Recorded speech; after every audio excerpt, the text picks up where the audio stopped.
हमारी जिम्मेदारी सिर्फ इतनी है कि 7.3% हिंदुओं को हमको सेव करना है।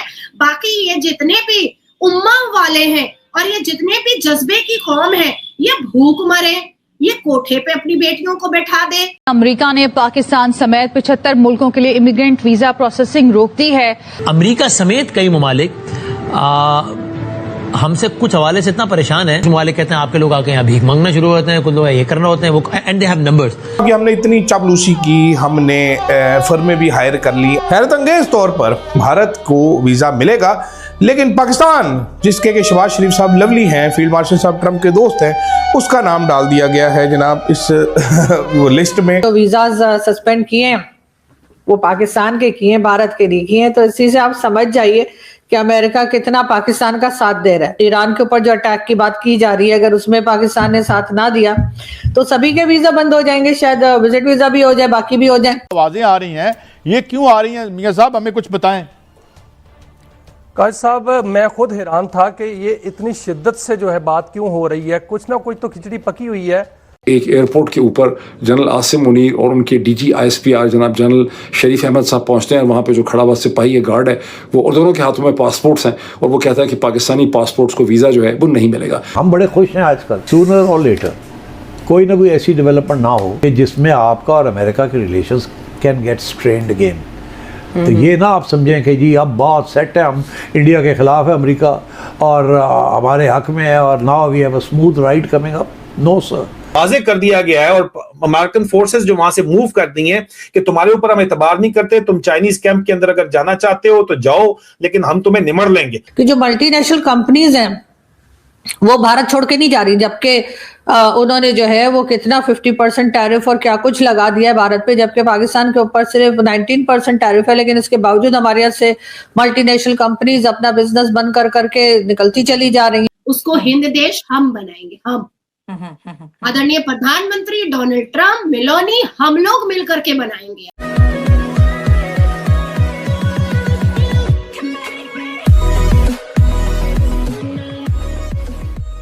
नमस्कार दोस्तों, अब देखिए आप कितना भी अमेरिका को मस्का लगा लो, मैं यहाँ पर बात कर रहा हूँ पाकिस्तान की, आप चाहे कितना भी मस्का लगा लो अमेरिका को, उसको जो अच्छा लगता है वही वो करेगा। उसको जो अच्छा लगता है उससे मतलब ये है कि जहाँ उस पर उसके इंटरेस्ट होंगे वहीं वो झुकेगा। अब देखिए इंडिया के साथ कितनी भी टैरिफ वॉर वो खेल ले, उसको भी पता है कि इंडिया के साथ पूरी तरीके से वो रिलेशन ख़त्म नहीं कर सकते। हालांकि पाकिस्तान के साथ तो दिखाया जा रहा है कि भी बहुत अच्छे रिलेशन है। पिछले दिनों पाकिस्तान का PM शहबाज शरीफ वहाँ पर गया, बहुत सारी यहाँ पर बातचीत की, और एक बार नहीं बहुत बार गया, और साथ में वो आर्मी चीफ को भी लेकर गया, और ट्रम्प ने तो ये भी कह दिया कि मेरा फेवरेट फील्ड मार्शल है वगैरह वगैरह। लेकिन उसके बाद हुआ क्या, उसके बाद अमेरिका ने एक लिस्ट जारी की कि भाई कौन कौन से ऐसे कंट्री के लोग हैं जिन पर हम वीज़ा बैन लगाएंगे, और उसमें नाम आया पाकिस्तान का। और फिर वही डिबेट शुरू हो गई कि भाई देखिए हमारे रिलेशन तो बहुत अच्छे हैं अमेरिका के साथ, तो ये कैसा हो गया वगैरह वगैरह, और इंडिया तो इस लिस्ट में है ही नहीं। अरे भाई वहाँ जाकर काम करने की भी एक वैल्यू होती है, प्रेस्टीज होती है कि भाई इंडियंस आएंगे तो यहाँ पर भीख मांगना शुरू नहीं कर देंगे, जबकि पाकिस्तानियों की बिल्कुल वैसी रेपुटेशन है। इसी के साथ ये वीडियो शुरू करते हैं। और हाँ दोस्तों, हो सके तो सुपर थैंक्स के जरिए हमें सहायता भी जरूर करें। इंडिया को इस बैन में नहीं डाला गया, लेकिन ये बैन 75 मुल्कों में पाकिस्तान को डाल के अमेरिका ने वाज़ेह कर दिया है कि वो किन ममालिक को अपनी जो आगे दुनिया बायपोलैरिटी की तरफ जा रही है, तफसीलात मैं अलहदा लेके आऊंगा, बायपोलैरिटी की तरफ जा रही है, उसमें किसको इस खित्ते में खास तौर के ऊपर हमारे खित्ते में 75 ममालिक में जिनका नाम नहीं है, अमेरिका उनको अपने अलायंस का हिस्सा समझता है। कितना रोला डाला हुआ था कि जनाब हम इंडियंस के साथ इनका मसला हो गया, ये हो गया, वो हो गया। उनको तो उन्होंने बैन नहीं लगाया, पाकिस्तान को लगा दिया है बैन, और आगे जाके कहते हैं कि निकाल भी दिया जाएगा बैन से, लेकिन वाज़ेह कर दिया गया है और अमेरिकन फोर्सेस जो वहां से मूव कर दी हैं कि तुम्हारे ऊपर हम एतबार नहीं करते, तुम चाइनीज कैंप के अंदर अगर जाना चाहते हो तो जाओ, लेकिन हम तुम्हें निमड़ लेंगे। और तुम्हें निमड़ने के लिए जाहिर बात है कि इंडिया के साथ स्ट्रेटेजिक अलायंस इस वक्त जो इंडो पैसिफिक पार्टनरशिप है, जिसकी बड़ी चर्चा है, बड़ा रोला होता है, उसमें जो प्रैक्टिकल पार्टनर्स हैं वो सिर्फ इंडिया और अमेरिका है इस वक्त, जिन्होंने अपनी फौजें जो है अफवाज को कमिट किया हुआ है, और कोई भी नहीं है। और पाकिस्तानी जर्नैलों की मोहब्बत जो है वो तो वेस्टर्न कंट्रीज में है, बच्चे वेस्टर्न कंट्रीज में है, प्रॉपर्टी अलाइंड वेस्टर्न कंट्रीज से है, दुबई के अंदर भी वो भी इजराइल से वेस्टर्न कंट्री से अलाइंड है। ये कैसे डिसएंगेज करेंगे वेस्टर्न कंट्रीज के इन्फ्लुएंस से और चाइनीज कैंप पे जाएंगे? कहते हैं 40 जो है वो नए J-35 फाइटर हमें ऑफर किए गए हैं। J-35 फाइटर्स की कीमत तो आपके पास है नहीं, पल्ले नहीं तेला ते कर दी मेला मेला। तो जाहिर बात है पाकिस्तान अपनी स्ट्रेटेजिक इकोनॉमी, अपनी खुद मुख्तारी का सौदा करेगा तब वो जहाज मिलेंगे, और खुद मुख्तारी का सौदा करके क्या वेस्ट से डिसएंगेज कर सकेगा? हनी ट्रैप दुबई के अंदर जो हुए हैं, क्या ये वहां से बच सकेंगे?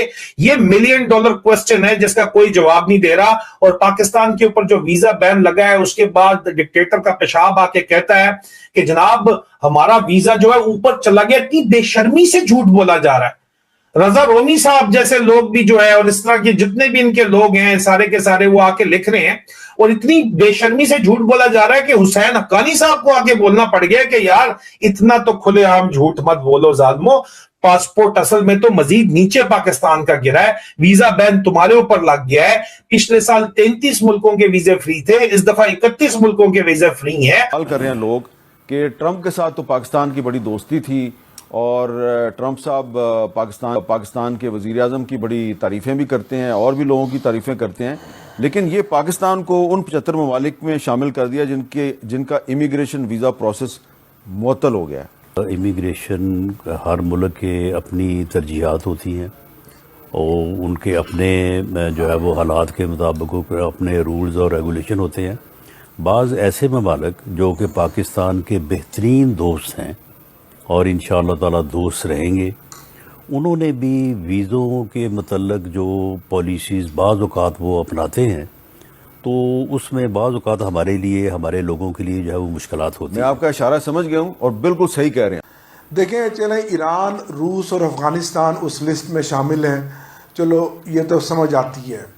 पाकिस्तान जो बिलखसूस पिछले 1 साल से ट्रंप साहब जो क्रेडिट लेते हैं पाकिस्तान इंडिया की जंग रुकवाने का, और हर जगह पर वो उसकी बात करते हैं। सदर ट्रंप की एडमिनिस्ट्रेशन ने पाकिस्तान को और खुसूसी तौर पर अपने फेवरेट फील्ड मार्शल को एक बड़ा झटका दिया है। सदर ट्रंप की एडमिनिस्ट्रेशन ने 75 कंट्रीज पर वीजा प्रोसेसिंग बैन लगा दिया है। जी हाँ, अब इन 75 मुल्क के शहरियों को अमेरिका के इमिग्रेंट वीजाज जो हैं वो नहीं मिलेंगे, मतलब कि सब कुछ बंद हो गया। अब ये कब तक बंद रहेगा ये किसी को नहीं पता।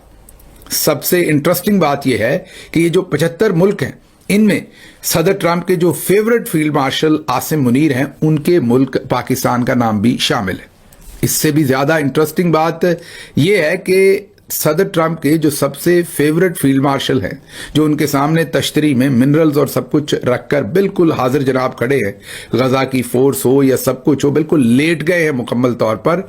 उनके मुखालिफ मुल्क इंडिया, जिनके साथ झड़प के बाद वो 5 सितारे लगाने में कामयाब हुए, फील्ड मार्शल बनने में कामयाब हुए, अज़मा बुखारी साहबा के मुताबिक हाफिज जी तुन के रखो की पॉलिसी मजीद तुन के रखने में कामयाब हुए, इमरान खान को जेल में लंबा अरसा रखने में मजीद कामयाब हो रहे हैं। वही आसिम मुनीर साहब का जो मुखालिफ मुल्क इंडिया है, उसका नाम इस लिस्ट में शामिल नहीं है, लेकिन पाकिस्तान का नाम इस लिस्ट में शामिल है। फेवरेट फील्ड मार्शल के मुल्क के ऊपर वीजा प्रोसेसिंग बैन जो है वो लगा दिया गया है। जिन कंट्रीज पर ट्रैवल बैन लग रहा है उसमें अमेरिका ने इंडिया का नाम शामिल नहीं किया, लेकिन पाकिस्तान का नाम उसमें शामिल किया गया। पाकिस्तान के लिए क्या इसमें अलार्मिंग सिचुएशन क्या है? बड़ा फैसला किया गया है कि यूएस ने 75 कंट्रीज दुनिया के ऐसे हैं जिनका वीजा पॉज कर दिया है, फ्रीज कर दिया है। 75 कंट्रीज बहुत ज्यादा होते हैं, उनमें कहीं पर भी इंडिया का नाम नहीं। कहीं पर तो आ सकता था ना, 75 में कहीं नीचे जाकर आ जाता। नो,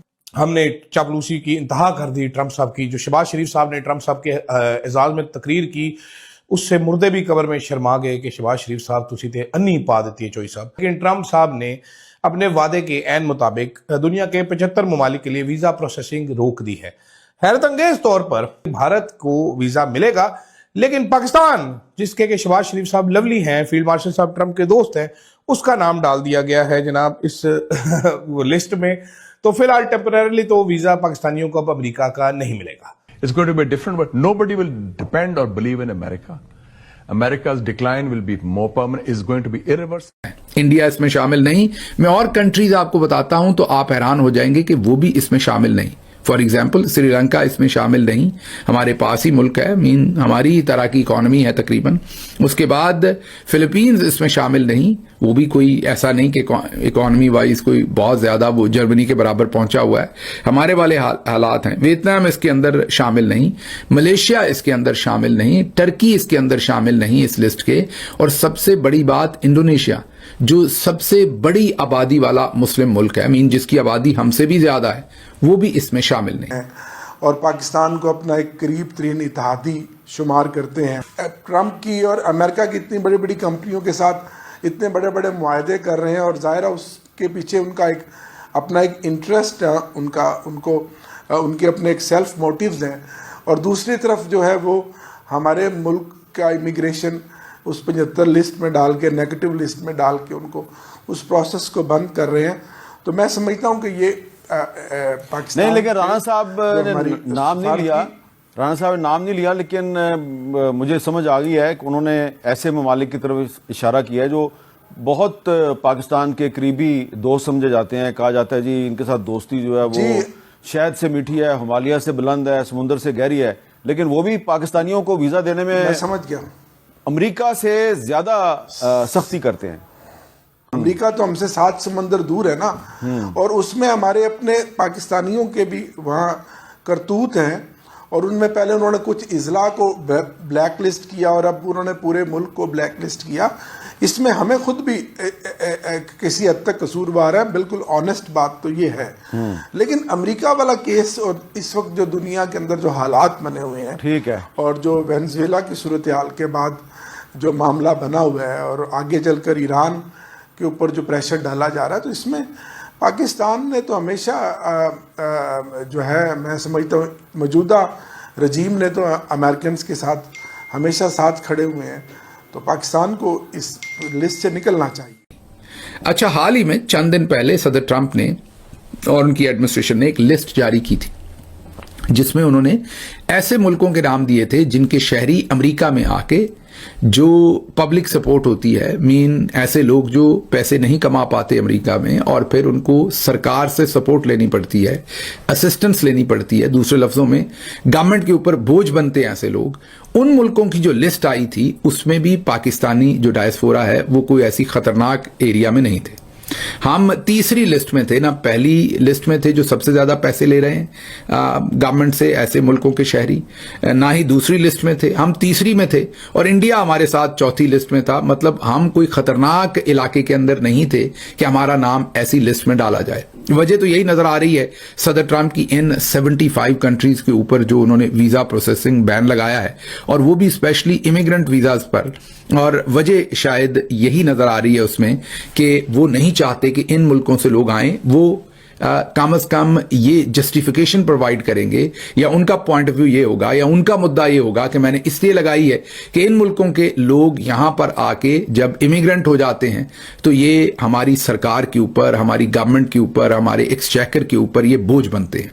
पाकिस्तान का जो नंबर था वो बिल्कुल भी खतरनाक नहीं था। पाकिस्तान के साथ और बहुत सारे मुल्क जो लिस्ट में थे उनके ऊपर पाबंदी नहीं लगाई गई, उनको इस नई लिस्ट के अंदर नहीं डाला गया।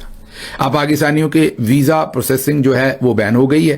पाकिस्तानी अब सामने वो तस्वीर रखें जिसमें तश्तरी में सजाकर मिनरल्स हमारे फील्ड मार्शल साहब खड़े हैं और सदर ट्रंप को बेच रहे हैं। वो तो यहाँ पर बात कर रहे थे हम क्या ले लेंगे, हम बंगाल ले लेंगे, हम बिहार ले लेंगे, हम उड़ीसा ले लेंगे। अरे यार, अपना एक पिछवाड़े में एक इतना सा जो छोटा सा स्ट्रिप ऑफ लैंड है, पहले उसको संभाल लो। नाज़रीन इकराम, इंतहाई तशवीशनाक डेवलपमेंट्स मौसूल हो रही हैं।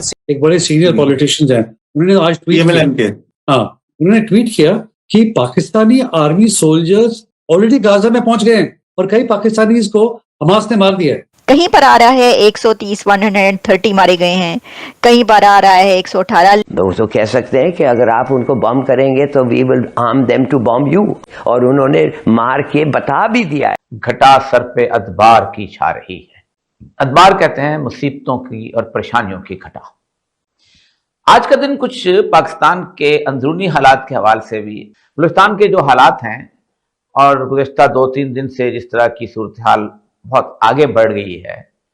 फितनउल हिंदुस्तान ने बलूचिस्तान में कोयटा, दालबंदीन, पसनी और गवादर समेत 12 मुख्तलिफ मकामात पर हमले किए। मैडम शेख, पहली बात तो ये है कि दिल दुखी है। ये बलूचिस्तान पर हमला नहीं हुआ, पाकिस्तान पर हमला हुआ है। और ये नेक्सिस जो अभी आप जिनकी बात कर रही थी कि ये तहरीक तालिबान, BLA और TTP और उनके पीछे तालिबान हुकूमत और उनके पीछे हिंदुस्तान, अब इसमें एक और प्लेयर भी शामिल हो गया है जो अभी इस्लामाबाद में एक रिपोर्ट अभी बताई गई या शेयर की गई कि उसमें इसराइल भी शामिल हो चुका है। अच्छा, तो अब हैं इस जी उसके पूरा घर, उसका पूरा ये वो सब कुछ उठाया जा रहा है और उठा के उसको कहां पर फेंकेंगे ये तो भैया योगी बाबा से ही पूछना पड़ेगा, क्योंकि आपको पता ही है किस तरह से योगी बाबा काम करते हैं।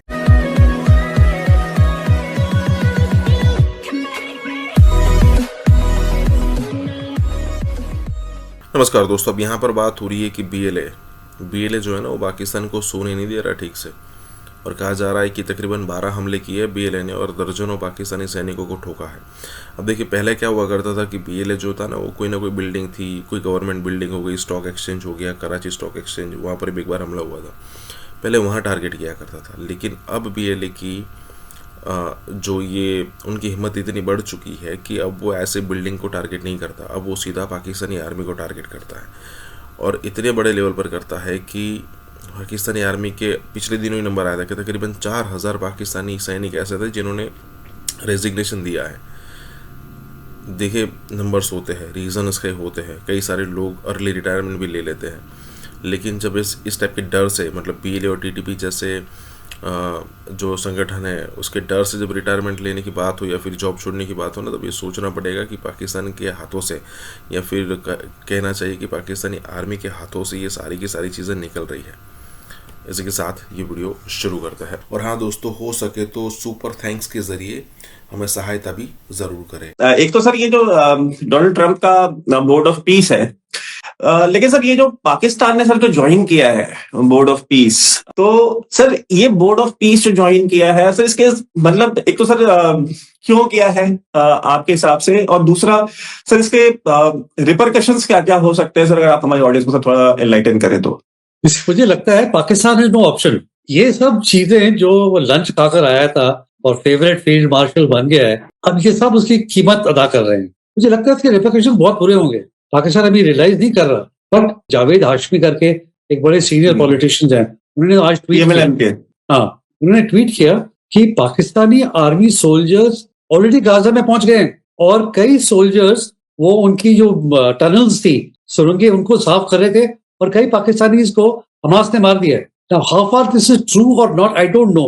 But Pakistan social media, especially YouTubers, are absolutely aghast at this. कि आपने सोल्जर्स भेजे कैसे? ना पार्लियामेंट में कोई कंसेंसस है, ना इस पे कोई डिस्कशन हुई है। अच्छा, पाकिस्तान का मसला ये है कि it is so dependent now on the west. अब वो ट्रंप को मना नहीं कर सकते किसी भी चीज के लिए। कल की स्टेटमेंट जैसे आपने देखी होगी शहबाज शरीफ की, I can't imagine a prime minister can fall to such levels. कहता हम क्या करें, जहां भी जाते हैं हम भीख मांगने जाते हैं, तो हमें वो भी करना पड़ता है जो हम नहीं करना चाहते। We have no option. तो एक यूट्यूबर बोल रहा था कि इनके पास और कोई चारा नहीं। और देन वो कहता है कि आसिम मुनीर छुपे छुपे जाता है डिफरेंट कंट्रीज। अरे भाई, आर्मी चीफ का ये काम है। नो वंडर ये जो इंसर्जेंसीज हैं बलूचिस्तान में और खैबर पख्तूनख्वा में, उनको कंट्रोल नहीं कर पा रहे। BLA ने, दहशतगर्दों ने, हमलावरों ने बलूचिस्तान की ईंट से ईंट बजा दी है। 7 सिटीज से ज्यादा जगहों पर हमले हुए हैं और ये कोऑर्डिनेटेड अटैक्स थे, जो कि 12 से ज्यादा अटैक्स कहे जा रहे हैं। सरेआम, दिन दहाड़े, खुलेआम, जदीद हथियारों के साथ दहशतगर्दी की है और पूरे बलूचिस्तान में गवादर से लेकर नोशकी तक जगह जगह ऐसे हमले किए हैं कि कंट्रोल ऐसा लग रहा था कि BLA, बलूचिस्तान लिबरेशन आर्मी के हाथ में है। जो नोशकी है, वहां के डेप्यूटी कमिश्नर को होस्टेज बना लिया गया। उनकी वीडियो वायरल हुई जिसमें देखा जा सकता है कि वो ये कह रहे हैं कि इस वक्त मैं हमलावरों के कब्जे में हूं। तो सिर्फ वही नहीं बल्कि कई और अथॉरिटीज को भी कहा जा रहा है कि होस्टेज बनाया गया, अगवा कर लिया गया और यरगमाल बनाया गया। दू बदू लड़ाई जारी रही। कहीं पर आ रहा है 130, 130 मारे गए हैं, कहीं पर आ रहा है 118। लेकिन जो जितना बड़ा हमला ये हुआ है, उन्होंने आपको दिन दिहाड़े 24 घंटे नाकों चने चबवा दिए। उन्होंने पूरी दुनिया को ये बता दिया कि ये देखो इस वक्त कंट्रोल हमारे हाथ में है, और आप ये कह रहे हैं कि ये नाकाम हमले थे। ये कौन से नाकाम हमले थे? अगर इसी तरह वो नाकाम होते रहे तो फिर तो आपका अल्लाह ही हाफिज है। मैं आपको जब ये बताऊं कि देखिए, गार्डियन से लेकर अल जजीरा तक, अल जजीरा से लेकर BBC तक, और पाकिस्तान के तमाम मीडिया पर और इंडियन तमाम मीडिया पर ये इस वक्त एक एक चीज पब्लिश हो रही है और ब्रॉडकास्ट की जा रही है कि हुआ क्या है बलूचिस्तान के अंदर। इसके अंदर खवातीन भी थी हमलावरों में, लड़कियों ने अब जैकेटें पहन पहन के फटी हैं लड़कियां। Can you imagine? अब आप ये देखिए कि सरफराज बुगटी साहब जो हैं चीफ मिनिस्टर, और जो होम मिनिस्टर मोहसिन नकवी साहब, उन्होंने खड़े होकर ये जो हमले थे, इसके बाद जब ये केओस एक थोड़ा सा थमा है, तो उन्होंने प्रेस कॉन्फ्रेंस की जिसमें उन्होंने कहा कि जी ये तो फितना उल हिंदुस्तान, ये तो सब भारत की का किया धरा है, सब भारत की साजिश है, वही इराक की साजिश है। इरशाद भट्टी साहब, आप क्या वजह समझते हैं ये जो एकदम से हमें राइज देखने को मिली है और बड़ी कोऑर्डिनेटेड कार्रवाइयां? मैडम शेख, पहली बात तो ये है कि दिल दुखी है, ये बलूचिस्तान पर हमला नहीं हुआ, पाकिस्तान पर हमला हुआ है। और दूसरी बात मैडम शेख, हमेशा कहता हूँ, एक बार फिर कह रहा हूँ कि बलूचिस्तान के तमाम स्टेक होल्डर्स इकट्ठे हों और उन्हें इकट्ठा किया जाए, जो नाराज़ हैं इन्हें मनाया जाए, जो मुआशी, समाजी और सियासी नाइंसाफ़ियाँ हैं इन्हें ख़त्म किया जाए, सब इकट्ठे हों पाकिस्तान की खातर, तभी इस दहशतगर्दी पर मुकम्मल तौर पर हम काबू पा सकेंगे। और ये नेक्सिस जो अभी आप जिनकी बात कर रही थी कि ये तहरीक तालिबान, BLA और TTP और उनके पीछे तालिबान हुकूमत और उनके पीछे हिंदुस्तान, अब इसमें एक और प्लेयर भी शामिल हो गया है जो अभी इस्लामाबाद में एक रिपोर्ट अभी बताई गई या शेयर की गई कि उसमें इसराइल भी शामिल हो चुका है। अच्छा, तो अब हैं जी अब हैं इसराइल, और उसके बताया गया कि खोस्त, पख्तिया और कुन्नड़ में जो इस वक्त सबसे ज़्यादा और अफगानिस्तान में सबसे ज़्यादा जो NGOs काम कर रही हैं वो हैं इसराइल और शे फाउंडेशन, और ये दोनों इसराइली हुकूमत की हैं, और तालिबान हुकूमत और इसराइली हुकूमत भी करीब करीब आ रही हैं। तो हमारे तीनों दुश्मन इसराइल, भारत और जो हमारे तालिबान हुकूमत, ये तीनों इकट्ठे हैं और इनकी आगे प्रॉक्सीज हैं, वो भी इकट्ठी हैं। और हम कहीं भी, खा वो खैबर पख्तूनख्वा हो, खा वो बलूचिस्तान हो, हम कहीं भी इकट्ठे नहीं। जो बांग्लादेश का बॉर्डर वहां से मिलता है, म्यांमार का बॉर्डर जो है वहां पर, अब क्योंकि बांग्लादेश के लिए बड़ी ही मुश्किल खड़ी हो गई। जावेद साहब, एक टॉपिक जो है वो बड़ा जेर बहस है, तमाम लोग इस पे बात कर रहे हैं कि ये जो 75 ममालिक की लिस्ट है, इसमें पाकिस्तान का नाम भी शामिल है। काफी पाकिस्तान में भी जो लोग हैं वो काफी परेशान जो है वो नजर आ रहे हैं। इसकी क्या तफसीलात हैं, क्यों ये एक्शन लिया गया है?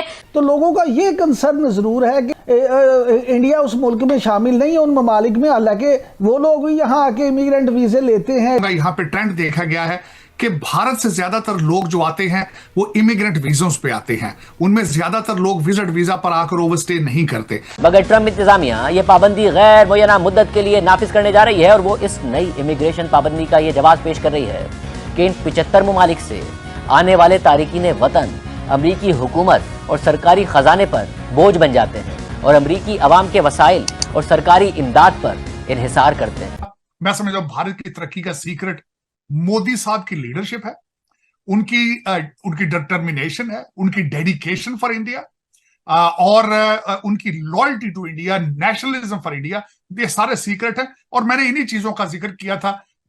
एक कंट्री को, एक कौम को अगले लेवल पर लेके जाते हैं। हमारी डेवलपमेंट का एक जो प्रॉब्लम है वो है दहशतगर्दी। दहशतगर्दी की वजह से पाकिस्तान बहुत नीचे चला गया है। देखिए, कभी आपने सोचा है कि एक मुल्क जो सिविल वॉर से टूटने वाला है, 2 टुकड़े नहीं 3 टुकड़े, यमन, उसका और हमारा बराबरी है? Can you imagine? हमारा कंपैरिजन है एग्जैक्टली द सेम, हमारा नंबर है exactly the same as splintering Yemen. Trump इंतजामिया का ये इकदाम पाकिस्तान के लिहाज से इसलिए भी अहम समझा जा रहा है क्योंकि ट्रम्प के सदर बनने के बाद पाक अमेरिका ताल्लुकात में गैर मामूली गर्मजोशी नजर आ रही थी। S-400 की जरूरत क्या है बांग्लादेश के लिए? अच्छा, बांग्लादेश के लिए S-400 मतलब मक्खी को मारने के लिए तोप का इस्तेमाल किया जाएगा क्या?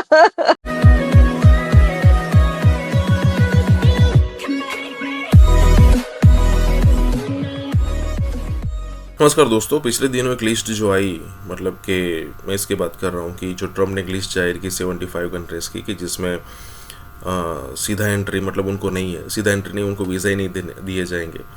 अब यहाँ पर सिंपल बात यह है कि भाई पाकिस्तानी, और फिर पाकिस्तानी कंपेयर करते हैं कि देखिए हमें जाने से मना कर दिया, जबकि पिछले दिनों अगर देखो तो पाकिस्तान की पीएम की कई सारी विजिट हुई अमेरिका के अंदर और ये सारी चीज़ें अच्छी जा रही थी, तो ऐसा क्यों? और उसके बाद वो सीधा कंपेयर करते हैं इंडिया के साथ कि देखिए हाँ, अगर इंडिया को भी बैन किया होता तो फिर उनको शांति होती कि ठीक है चलो हम दोनों को बैन किया है, लेकिन उनको शांति नहीं होती क्योंकि इंडिया को बैन नहीं किया होता। अब सीधा जवाब है उसका जाके कि भाई इंडियंस कभी भी जाते हैं तो लेजिटिमेट वीज़ा पर जाते हैं, वो डायरेक्टली एंट्री इनडायरेक्टली एंट्री नहीं मारते। दूसरा, वो वहाँ जाकर धोखाधड़ी नहीं करते। आप यूएस का क्रिमिनल लिस्ट निकाल लीजिए, उसमें आपको पाकिस्तानी मिलेंगे ही मिलेंगे, ना ही सिर्फ अमेरिका के अंदर, आप यूके में जाइए, दूसरी यूरोपियन कंट्री में जाइए, आपको वहाँ पर पाकिस्तानी देखने को मिलेंगे एज ए क्रिमिनल बहुत बड़े नंबर में। जबकि आप इंडियन कम्युनिटी को देखेंगे तो आपको रेयरली कोई क्रिमिनल दिखेगा। मैं ऐसा नहीं कह रहा कि नहीं होंगे, लेकिन रेयरली आपको देखने को मिलेगा। तो ये फ़र्क है और इसीलिए इंडियंस को वीज़ा मिल जाते हैं हर जगह पर। इसी के साथ ये वीडियो शुरू करते हैं। और हाँ दोस्तों, हो सके तो सुपर थैंक्स के ज़रिए हमें सहायता भी ज़रूर करें। साजिद तारर, साबिक मुशीर प्रेसिडेंट ट्रंप, अमेरिकन मुस्लिम्स के सीनियर रहनुमा हमारे साथ इस वक्त मौजूद हैं। साजिद तारर साहब, बहुत शुक्रिया आपके वक्त का। ये जो सदर ट्रंप की जानिब से या अमरीकी इंतजामिया की जानिब से पाबंदियां लगाई गई हैं 75 ममालिक पर, लेकिन पाकिस्तान भी इसमें शामिल है, किस तरह से देख रहे हैं? क्या जवाज़ है इस पाबंदी का पाकिस्तान पर ख़ास तौर पर? मैं सबसे पहले तो अर्ज करना चाहूंगा कि मैं डोनाल्ड ट्रंप साहब, प्रेसिडेंट ट्रंप साहब के साथ बड़े अरसे से ट्रैवल भी कर रहा हूं, उनको डिफेंड भी कर रहा हूं, उनकी हर पॉलिसी को, और उनके साथ ट्रैवल भी करता रहा हूं ताकि उनका माइंडसेट देखा जा सके। एक तो ये अर्ज करना चाहूंगा, ये जो पाबंदियां हैं इसमें पाकिस्तान स्पेसिफिक नहीं है, पाकिस्तान को किसी रिटेलिएशन का निशाना बिल्कुल नहीं बनाया गया, और आपके रिलेशनशिप आज भी अमेरिका पाकिस्तान के, they are the ideal relationship. आपकी मिलिट्री डिप्लोमेसी इज वर्किंग। अब ये बताना चाहूंगा कि what is going on in America and what is going on inside the mind of Donald Trump. 24 million illegal criminal जो है वो दीवारें फलांग कर यहां पे आए और दंदनाते फिर रहे हैं। ना सिर्फ अमेरिकन टैक्स पेयर्स पर बोझ है, हमारे इंफ्रास्ट्रक्चर पर बोझ है, स्कूलों अस्पतालों के ऊपर बोझ है।